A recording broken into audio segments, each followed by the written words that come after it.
अस्सलाम वालेकुम। मेरा नाम उस्मान ख़ान अब्बासी है और मुझे टीचर उस्मान के नाम से सोशल मीडिया के ऊपर अक्सर आप देखते भी होंगे, जानते हैं। मेरी जो ये मुहिम है सस्टेनेबिलिटी के ऊपर, माहौल के ऊपर, इसके ऊपर आज तक 15,000 वीडियोस मैं बना चुका हुआ हूँ। और आल्दो मैं एक इंट्रोवर्ट, अपनी ज़ात के अंदर रहने वाला शख्स हूँ, और मैं कभी भी पब्लिक या स्टेज के ऊपर आज तक नहीं बोल सका। बड़ी कोशिश भी की है।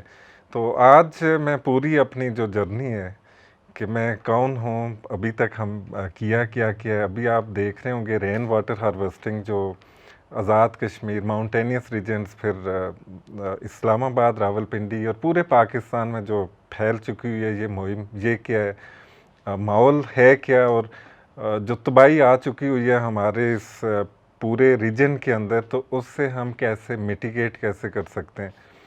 मैंने जब से अपनी आँख खोली तो लश ग्रीन माउंटेन्स देखी, क्योंकि मैं आज़ाद कश्मीर के ज़िला बाग की एक तहसील दीरकोट है और उसका एक छोटा सा गांव, खूबसूरत सा गांव नाड़ाकोट, वहाँ का रहायशी हूँ। आल्दो जो बचपन से ही फिर निकलना पड़ा, क्योंकि वहाँ पे कोई इतनी जॉब अपॉर्चुनिटीज़ नहीं थी। फिर अपनी एजुकेशन को भी फर्दर कैरी करना था, तो फिर सिटीज़ की तरफ मूव होना पड़ा।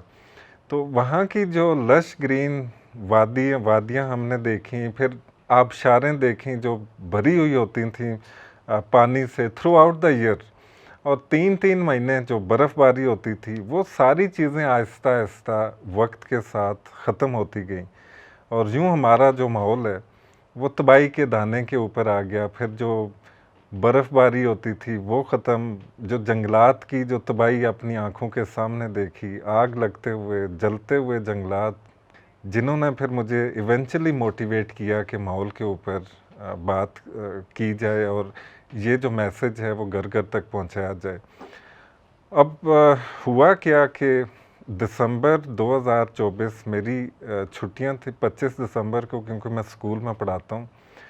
तो छुट्टियां मेरी जब शुरू हुई तो मुझे एक कॉल आई अटक से कि आप इधर आ जाएं, और एक बोरिंग हमने करवानी है, क्योंकि एक मस्जिद और मदरसा, वहाँ पे पानी नहीं था, पानी की किल्लत थी, और उनका वो सारे का सारा जो काम था वो रुका हुआ था। तो मेरी छुट्टियां जो ही स्टार्ट हुई, अगले ही दिन मैं अटक चला गया वहाँ पे। 550 फुट तक हमने वहाँ पे वो बोरिंग का पूरा प्रोसेस करवाया कि कहीं से पानी निकल आए, लेकिन अनफॉर्चुनेटली पानी नहीं आया वहाँ पे। तो वहाँ पे मेरे आंसू निकले इस चीज़ के ऊपर। जब मैं वापस आ रहा था इस्लामाबाद की तरफ, तो मैं को 3 से 4 दफ़ा रोया कि 550 फुट तक हम नीचे गए और हमें पानी नहीं मिला। तो वो चीज़ मुझे बहुत ज़्यादा, मैं डिसहार्ट हो गया कि अब ये अगर हालात हैं, प्लेन एरियाज़ हैं और उनके अंदर ये हालात हैं कि हमें पानी नहीं मिल रहा। तो खैर मैं सो गया। सुबह फजर के वक्त गांव से कॉल आती है, जो 27 दिसंबर की बात है, कि वालदा सुबह पानी के लिए जा रही थी और वो गिरी हैं, उन्हें शदीद किस्म की चोट लग गई है। तो इधर से इमीडिएटली मूव किया हम आज़ाद कश्मीर में, बच्चों को भी लेके गया। तो वहाँ पे जो जाके हालात देखे, तो चश्मे खुश्क, पानी की बूंद बूंद को लोग तरस रहे हैं। हज़ारों रुपए दे के चंद 100 लीटर पानी वो गाड़ियों के ऊपर रख के पीने के लिए लेके आ रहे हैं। तो ये वो एक टर्निंग मोमेंट था कि जहाँ से पूरी ये मुहिम, जो रेन वाटर हार्वेस्टिंग की पूरी मुहिम आप देख रहे हैं, जो तालाब मुहिम, अभी तक अल्लाह का शुक्र है कि 910 तालाब हम बना चुके हुए हैं पिछले 8 महीने में। ये वो 2 इवेंट्स थे जो को रिलेट करते हैं और तालाब मुहिम शुरू हुई। जब मैं गांव में ही था, अब देखा कि कहीं पानी नहीं है, ना ही बारिशें हो रही हैं और ना ही बर्फ़बारी है, और 3 महीने खुश्क साली के चले गए हैं, 3 से 3.5 महीने, 100 दिन से ऊपर दिन हो गए थे। तो वहाँ पे मैंने अब बैठ के ये सोचना शुरू किया कि हमारे पास वे आउट क्या है, क्योंकि हमारे यहाँ जो जो टेरेन है या जो टपोग्राफी है, स्टीप स्लोप्स हैं। तो बारिश जब होती है, अब इतनी तेज़ होती है कि ज़मीन के अंदर पानी जाता ही नहीं है, तो चश्मे तो